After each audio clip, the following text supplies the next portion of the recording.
বর্তমানে ভিডিও স্ক্রিনের উপরে দেখতে পাচ্ছেন এটি একটি কর্মসংস্থান পত্রিকা। আর এই কর্মসংস্থান পত্রিকা থেকে আমরা এই 15 দাগ পর্যন্ত ইতিমধ্যেই আমরা কমপ্লিট করেছি। তো আমরা আজকে এখানে 16 দাগ থেকে 16 দাগ থেকে প্রশ্নগুলো দেখব। 16 দাগের প্রশ্ন থেকে সমাধান করব। তো এখানে প্রথম প্রশ্ন হচ্ছে ভারতীয় সংবিধানের কততম ধারায় পঞ্চায়েত নির্বাচনের কথা উল্লেখ রয়েছে। আজকে কিন্তু আমরা জেনারেল স্টাডিজের যে প্রশ্নগুলো আছে সেই প্রশ্নগুলো সমাধান করব। তো চলুন প্রথম প্রশ্ন কী আছে। 16 দাগের প্রশ্ন আছে ভারতীয় সংবিধানের কততম ধারায় পঞ্চায়েত নির্বাচনের কথা উল্লেখ রয়েছে। ধারা 243-এর আই, ধারা 243-এর যে, ধারা 243-এর কে, ধারা 243-এর ও। তো এখানে এর সঠিক উত্তর কী হবে? তো এখানে এই প্রশ্নটার উত্তর, সঠিক উত্তর আমার এখানে মনে হচ্ছে ধারা 243 যে, বিদ্যাক হবে সঠিক উত্তর। যদি এই প্রশ্নটার উত্তর যদি ভুল হয় তো অবশ্যই আপনারা কমেন্ট করবেন। আমি এটা আমার ব্যক্তিগত মত দিয়ে বললাম, কারণ এখানে আমি যেটা মানে বুঝতে পারছি যে এটার সঠিক উত্তর বি হতে পারে, কিন্তু সম্পূর্ণ এটা আমার ব্যক্তিগত মতামত। আপনারা অবশ্যই এটা কমেন্ট করবেন। আমরা 17 দাগের প্রশ্ন দেখব। 17 দাগের প্রশ্ন আসছে পশ্চিমবঙ্গে রাজ্য বিধান পরিষদের অবলুপ্তি ঘটে কোন বছর? এখানে কিন্তু বলছে রাজ্য বিধান পরিষদের অবলুপ্তি ঘটে কোন বছর। এখানে আছে 1989, 1969, 1976, 1972। তো প্রথমে আপনাদের বলে রাখি, 1969 সালে 21শে মার্চ পশ্চিমবঙ্গ বিধানসভায় বিধান পরিষদ অবলুপ্তির প্রস্তাব গৃহীত হয়। কত বললাম? 1969 সালে 21শে মার্চ। তারিখটা আপনারা মনে রাখবেন ভালো করে, 21শে মার্চ। কিন্তু কি হয়? অবলুপ্তি ঘটবে, এই জন্য প্রস্তাব গৃহীত হয়। তারপরে কি হয়? এই অনুসারে ভারতীয় সংসদের পশ্চিমবঙ্গ বিধান পরিষদ আইন পাস হয়।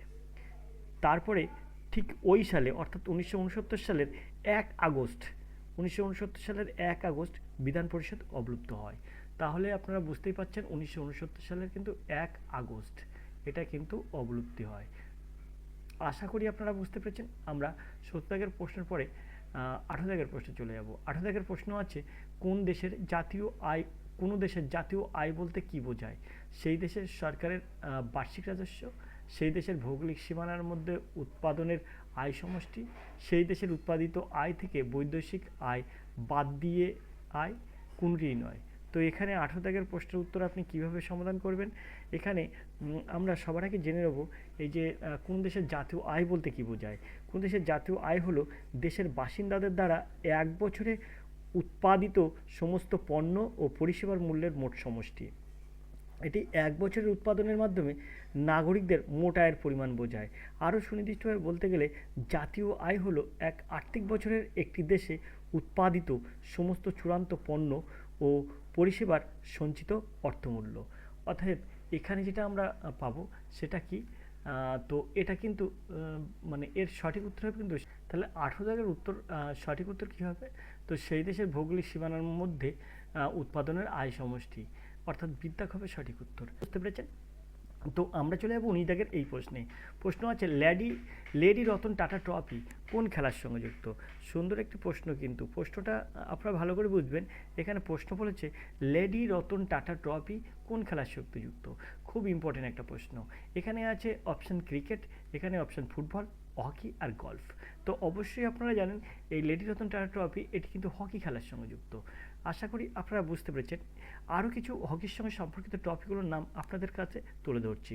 Bombay gold cup, Aga Khan cup, Beighton cup, Dhyanchand trophy, lady Ratan Tata trophy, Rangaswamy trophy, Scindia trophy, বিশ্বকাপ আর মাস্টার্স চ্যাম্পিয়ন্স ট্রফি। এতগুলো ট্রফি কিন্তু হকির জন্য আপনাদের সামনে তুলে ধরলাম। আশা করি আপনারা বুঝতে পেরেছেন। আমরা 20 দাগের প্রশ্নে চলে যাব, তার জন্য প্রশ্নটা একটু উপরের দিকে তুললাম। এখন 20 দাগের প্রশ্ন যেটা আছে, সুন্দর একটা প্রশ্ন আছে কিন্তু, অনলাইন গেমসে জেতা টাকার উপর কত শতাংশ ট্যাক্স বসায় কেন্দ্রীয় সরকার? সত্যি একটা প্রশ্ন, খুব সুন্দর একটা প্রশ্ন, কিন্তু প্রশ্নটা কিন্তু আনকমন একটা প্রশ্ন দিলাম। অনলাইন গেমসে জেতা টাকার উপর কত শতাংশ ট্যাক্স বসায় কেন্দ্রীয় সরকার? এখানে এর সঠিক উত্তর কী হবে? তো তার আগে কিছু কথা আপনাদের সামনে তুলে ধরি। আয়কর আইন গেমিং টুর্নামেন্ট থেকে জেতাগুলিকে অনলাইন গেমিং থেকে জয় হিসেবে বিবেচনা করে এবং আইনের 115 বিবি ধারার অধীনে 30% হারে ট্যাক্স করে। একজন পেশাদারের দ্বারা প্রাপ্ত পণ্যদ্রব্যের বাজার মূল্য নির্বিশেষে ব্যবসা ও পেশা থেকে আয় এর অধীনে করযোগ্য।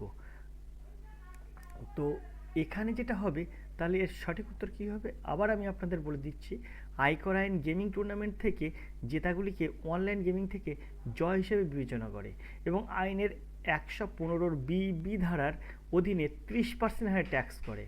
একজন পেশাদারের দ্বারা প্রাপ্ত পণ্যদ্রব্যের বাজার মূল্য নির্বিশেষে ব্যবসা ও পেশা থেকে আয় এর অধীনে করযোগ্য। আশা করি আপনারা বুঝতে পেরেছেন। তাহলে এখানে সঠিক উত্তর হবে কিন্তু 30%। সিদ্ধাক হবে সঠিক উত্তর। আমরা চলে যাবো 21 দাগের প্রশ্ন হচ্ছে বাবরের সর্বশেষ যুদ্ধ কোনটি? বাবরের সর্বশেষ যুদ্ধ কোনটি? তো এখানে যে অপশানগুলো আছে তাতে আমরা দেখব অপশানে কি আছে।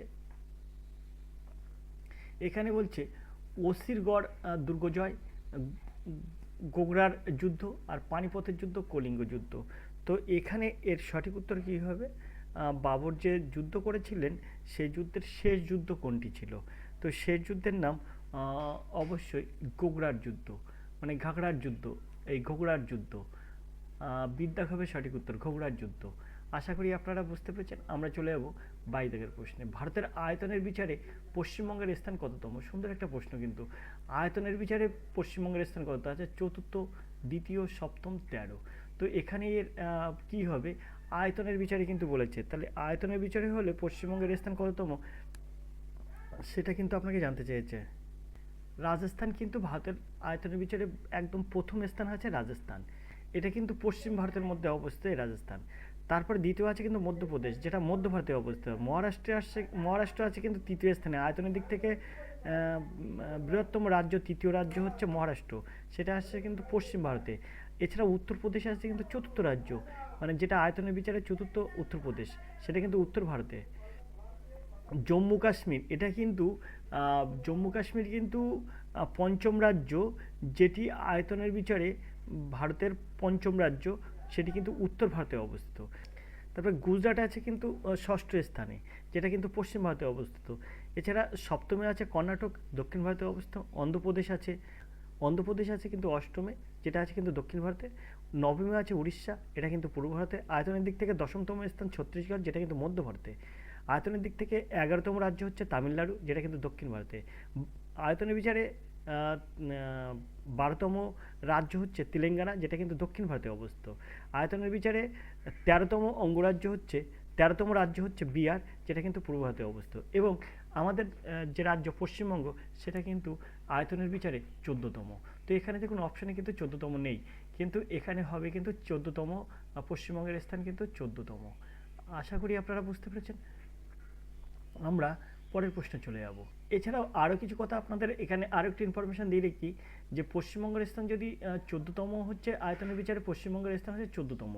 এখন যদি বলে লোকসংখ্যার বিচারে প্রথম স্থান কিন্তু উত্তরপ্রদেশ, মানে জনসংখ্যার দিক থেকে প্রথম রাজ্য হচ্ছে উত্তরপ্রদেশ, চতুর্থ স্থানে আছে পশ্চিমবঙ্গ, আর সবচেয়ে কম জনসংখ্যা বিশিষ্ট রাজ্য কিন্তু হচ্ছে সিকিম। আয়তনের বিচারে গোয়া কিন্তু সবচেয়ে ক্ষুদ্রতম রাজ্য। আশা করি আপনারা বুঝতে পেরেছেন। এবার আমরা 23 দাগের প্রশ্নে চলে যাব। পাকিস্তানের প্রধানমন্ত্রী শেহবাজ শরীফ কোন দলের সঙ্গে যুক্ত?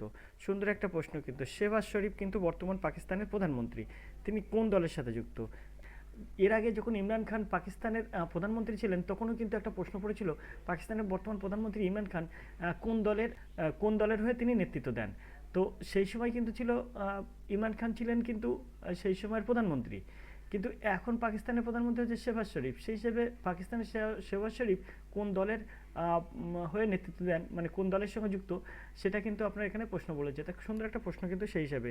তো এখান থেকে দেখেন সঠিক উত্তর কী হবে। তার আগে অপশানগুলো দেখি। পাকিস্তান পিপলস পার্টি, এটা ছিল কিন্তু পাকিস্তান পিপলস পার্টি, এটাই ছিল কিন্তু ইমরান খানের প্রধানমন্ত্রীর সময়, এটা কিন্তু মানে ওনার কিন্তু দল ছিল এটা। আর পাকিস্তানি মুসলিম লীগ, এটা কিন্তু এই শেহবাজ শরীফ দলের কিন্তু যে দলের সঙ্গে যুক্ত আছে, সেটা কিন্তু এই পাকিস্তানি মুসলিম লীগ, অর্থাৎ বিদ্যাক হবে সঠিক উত্তর। তারপরে আর গেলাম না, এগুলো না কিন্তু। এবারে আমরা 24 দাগের প্রশ্নে চলে যাব। 24 দাগের প্রশ্ন আছে কি সেটা আমরা দেখব। তার জন্য প্রশ্নটা একটু উপরের দিকে তুললাম। 24 দাগের প্রশ্ন যে আসছে, রাষ্ট্রপতি কাকে সেন্ট্রাল ভিজিল্যান্স কমিশনার হিসেবে নিযুক্ত করেছেন? রাষ্ট্রপতি কাকে সেন্ট্রাল ভিজিল্যান্স কমিশনার হিসেবে নিযুক্ত করেছেন? সুন্দর প্রশ্ন কিন্তু। এই প্রশ্নটার সঠিক উত্তর কী হবে? তো এর আগে আমরা একটু দেখে নেব যে অপশানগুলো কী আছে। এস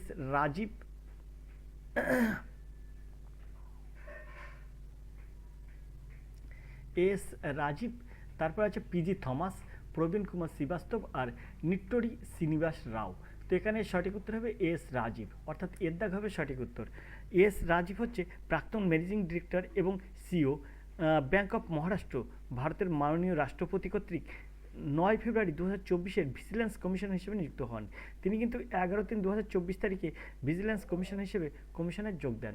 কত তারিখে? 11/3/2024 কিন্তু তিনি যোগ দেন। আশা করি আপনারা বুঝতে পেরেছেন। আমরা চলে যাব পরের প্রশ্নে। পরের প্রশ্ন কী আছে? পরের প্রশ্ন আছে 25 দাগের প্রশ্ন। বধূকম্মা উৎসব ভারতের কোন রাজ্যে পালিত হয়?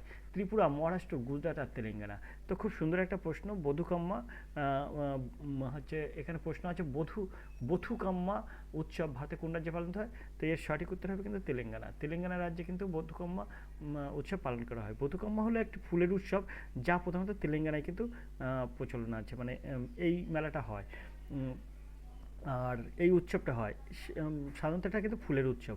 অন্ধ্রপ্রদেশের কিছু অংশ পালিত হয়, তবে বধূকম্মা দুর্গা নবরাত্রির সময় 9 দিন ধরে পালিত হয়। বধূকম্মা শব্দের অর্থ হচ্ছে দেবী, মা জীবন্ত হয়ে উঠেছিলেন। এই উৎসবটি তেলেঙ্গানার মানুষের সাংস্কৃতিক এবং পরিচয়কে উপস্থাপিত করে এবং এতে মহা গৌরীর পূজা জড়িত, জীবনদাত্রী গৌরীর দেবীর রূপে। জীবনদাত্রী গৌরী দেবীর রূপে। আশা করি আপনারা বুঝতে পেরেছেন। তো আমরা চলে যাবো পরের প্রশ্নে। পরের প্রশ্ন দেখব কি আছে, 26 দাগের প্রশ্ন। 26 দাগের যে প্রশ্নটা আছে দেখুন কত সুন্দর একটা প্রশ্ন আছে। কম্বর কম্বর রামায়ণ কোন ভাষায় লেখা? কম্বর রামায়ণ কোন ভাষায় লেখা? এটা কিন্তু কম্বর রামায়ণ, এটা কোন ভাষায় লেখা? সংস্কৃত, তামিল, তেলেগু আর মালায়ালম। তো এখানে 26 দাগের সঠিক উত্তর কী হবে? তো এটা কিন্তু সুন্দর প্রশ্ন। তো কম্বর এই রামায়ণটি কিন্তু তামিল ভাষায় রচিত। কম্বর রামায়ণ কোন ভাষায় লেখা? এটা তামিল ভাষায় লেখা। কম্বর রামায়ণ কিন্তু তামিল ভাষায় লেখা। আশা করি আপনারা বুঝতে পেরেছেন। 27 দাগের প্রশ্ন আছে, ভাওয়ায়া কোন অঞ্চলের লোকগীতি? মালদহ, কোচবিহার, বাঁকুড়া ও বীরভূম, বাংলাদেশ। তো এখানে সুন্দর একটা প্রশ্ন, প্রশ্নটা ভালো করে বুঝবেন। ভাওয়ায়া এটা কোন অঞ্চলের লোকগীতি? ভাওয়ায়া মূলত বাংলাদেশের রংপুর এবং ভারতের পশ্চিমবঙ্গের কোচবিহার ও আসামের গোয়ালপাড়ায় প্রচলিত এক প্রকার পল্লীগীতি। এ সকল গানের বৈশিষ্ট্য হচ্ছে গানগুলোতে স্থানীয় সংস্কৃতি, জনপদের জীবনযাত্রা, তাদের কর্মক্ষেত্র ও পারিবারিক ঘটনাবলী ইত্যাদি সার্থক প্রয়োগ ঘটেছে। আশা করি আপনারা বুঝতে পেরেছেন। এটা কিন্তু ভাওয়ায়া এটি কিন্তু সাধারণত বাংলাদেশের লোকগীতি। আশা করি আপনারা বুঝতে পেরেছেন। আমরা 28 দাগের প্রশ্নে চলে যাব। 28 দাগের প্রশ্নটা দেখুন খুব সুন্দর একটা প্রশ্ন আছে। এই সব প্রশ্নগুলো কিন্তু আপনাদের মানে খুব গুরুত্ব সহকারে পড়তে হবে। 28 দাগের প্রশ্ন আছে, মঙ্গল নেতা চেঙ্গিস খান কোন সুলতানের সময় সিন্ধু নদীর তীরে এসেছিলেন? মঙ্গল নেতা চেঙ্গিস খান কোন সুলতানের সময় সিন্ধু নদীর তীরে এসেছিলেন? ইলতুৎমিশ, কুতুবউদ্দিন আইবক, গিয়াসউদ্দিন বলবান, আলাউদ্দিন খুলজি। তো এখানে সঠিক উত্তর হবে ইলতুৎমিশ, অর্থাৎ 28 দাগের সঠিক উত্তর হবে ইলতুৎমিশ। আমরা 29 দাগের প্রশ্নে চলে যাব।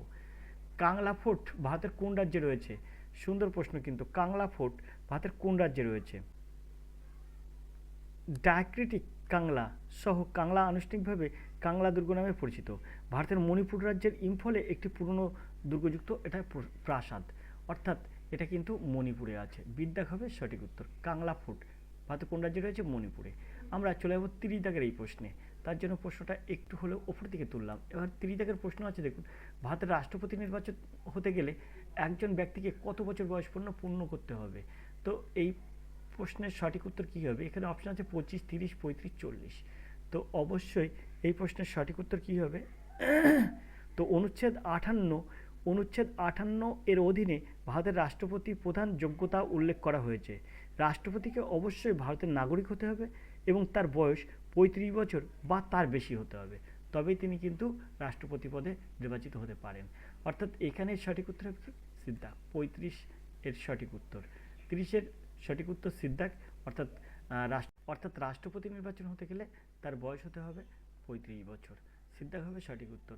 কত সুন্দরভাবে এইসব প্রশ্নগুলো সহজে সমাধান করা যায়। আপনাদের একটা কথা বলে রাখি, আমরা আজকে যে প্রশ্নগুলোর উত্তর করছি সেটা কিন্তু আরপিএফ এর প্রশ্ন। ওয়েস্ট বেঙ্গল পুলিশ, কলকাতা পুলিশেও কিন্তু এই প্রশ্নগুলো কিন্তু খুবই গুরুত্বপূর্ণ। তাই আপনাদের কাছে একটি অনুরোধ, যারা দেখছেন অবশ্যই ভিডিওটিতে একটি লাইক করবেন। আর আপনারা যারা এখনও পর্যন্ত আমাদের সঙ্গে যোগাযোগ করেননি তারা যোগাযোগ করতে পারেন এই নাম্বারে 85 309 82 506। যদি আপনার ব্যক্তিগত কোনো প্রবলেম থাকে, আপনি কোনো মানে আপনি কীভাবে সহজে চাকরি করতে পারেন এবং সহজে অঙ্ক আপনি নিজের রপ্ত করতে পারেন, সব যদি জানতে চান তাহলে ফোন করবেন 8539 82 506 এই নম্বরে। এখানে 45টা প্রশ্ন দেওয়া আছে। আমরা প্রথম দিন 15টা প্রশ্নের উত্তর করেছি, অঙ্ক প্রশ্ন। তারপরে আমরা 15টা প্রশ্ন জেনারেল স্টাডিজ সমাধান করলাম। এবার আপনার পরের প্রশ্ন আছে 31 তারিখ থেকে, সেটা রিজনিং আছে। আমরা এই রিজনিংয়ের প্রশ্নগুলো আগামী একটি ভিডিওয়ে সম্পূর্ণ করব। তো যতক্ষণ সেই ভিডিওটা আসছে ততক্ষণ আপনি ভালো থাকুন, সুস্থ থাকুন। ধন্যবাদ আপনাদের, শুভ হোক।